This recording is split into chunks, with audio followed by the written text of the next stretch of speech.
Kelin bu kim degan savolga nima deb javob beramiz azizlar? Kelin bu omonat. Otalar, kelin omonat.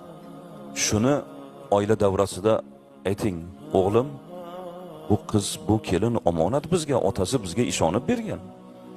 Ular ham so'ragan, surishtirgan, ishonganki bergan bizga bolam. Qattiq gapirmagan kelinga.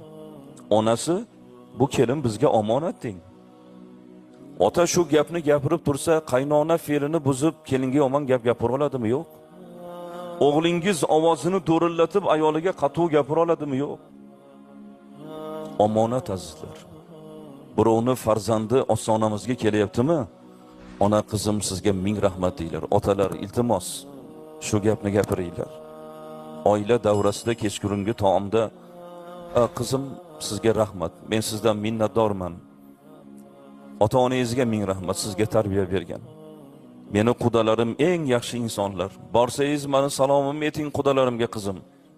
Osmonga uchib ketadi u kelin. Shu yerga mehr qo'yadi.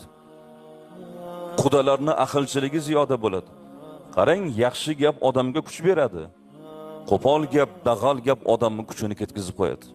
Shuning uchun otalar, mana shu yerda o'tirgan otalar, siz oilada sog'lom muhitni yaratadigan siz bo'lasiz.